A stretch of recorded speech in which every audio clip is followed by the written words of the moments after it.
जय गुरुदेव। शाकाहारी सदाचारी बाल संघ से राखी पर्व।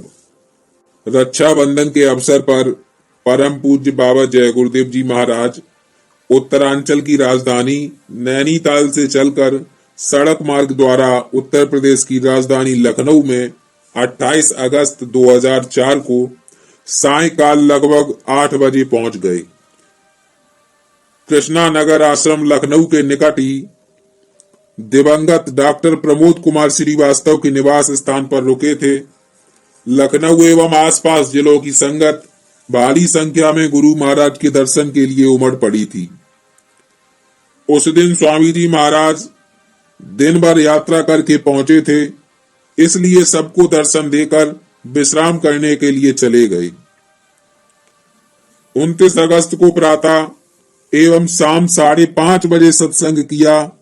डॉक्टर साहब के घर के ऊपर खुली छत के ऊपर मंच बना दिया गया और वहीं से स्वामी जी ने प्रवचन किया और अपार जनसमूह के नीचे खुले मैदान में सड़क पर दर्शन और सत्संग का लाभ लेता रहा।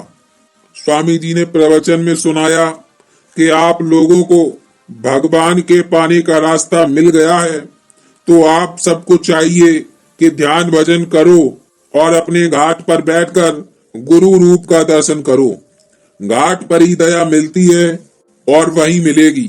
बाहर भटकने से अंदर का दरवाजा नहीं खुलेगा।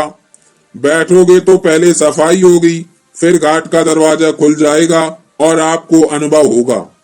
जिसको अनुभव हुआ सबने आपसे कहा कि आप भी बैठो, अनुभव होगा। इसीलिए सबने अपना प्रमाण छोड़ा। मैं यहाँ आया, आप सोचते होंगे कि हम किसी की जमीन पर कब्जा कर लेंगे। बाबा जी के प्रेमी ऐसा काम नहीं करते हैं। ऐसी बात नहीं है। हमने जो जमीन ली सबका पैसा दिया था। अब लोग धोखा दे दें, लालच में आ जाएं, तो उसके लिए क्या किया जा सकता है।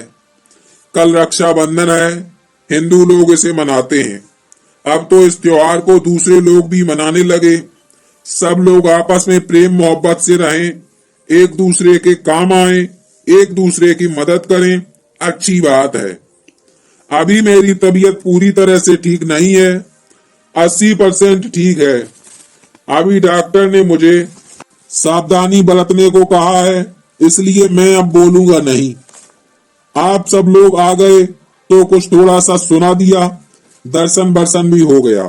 30 तारीख को रक्षाबंधन के अवसर पर स्वामी जी महाराज ने प्रातःकाल सत्संग सुनाते हुए कहा कि लोगों ने बताया था कि कुछ खास लोगों को खबर कर दी गई थी, पर यहाँ तो कितने लोग आ गए। ये मैदान तो है नहीं, किसी का घर है। रक्षाबंधन का मतलब है कि जीव की संभाल की जाए और उसको अपने घर पहुंचाया जाए। यहाँ भटकते भटकते बहुत दिन बीत गए। पहले तो आपको मालूम नहीं था कि आपका कहीं घर है।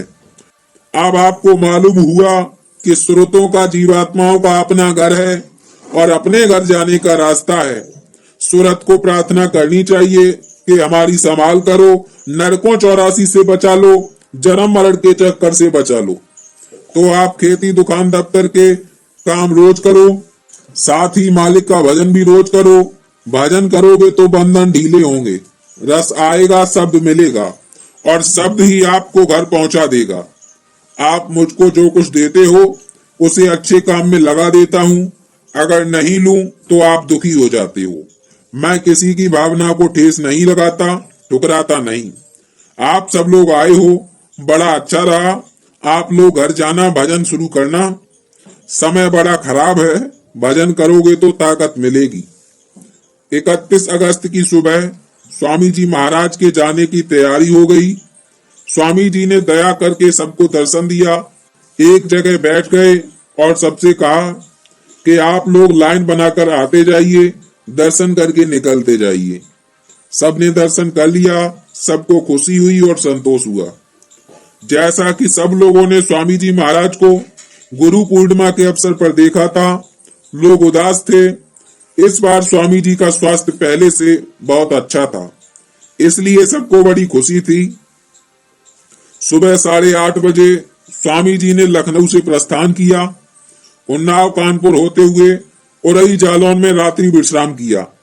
दूसरे दिन 1 सितंबर को सुबह 3:30 बजे उरई से चलकर झांसी के आगे व्यावरा में रात्रि विश्राम किया। 2 तारीख को प्रातःकाल चलकर स्वामी जी पचमढ़ी पहुंच गए। यहाँ स्वामी जी कुछ दिन रहेंगे। लखनऊ में गर्मी अधिक थी और डॉक्टर ने उनको गर्मी में बचने की सलाह दी थी। स्वामी जी ने मथुरा आश्रम पर फोन करके बताया कि लखनऊ में तेज गर्मी पड़ रही है, इसलिए मैं पचमढ़ी जा रहा हूँ। जय गुरुदेव।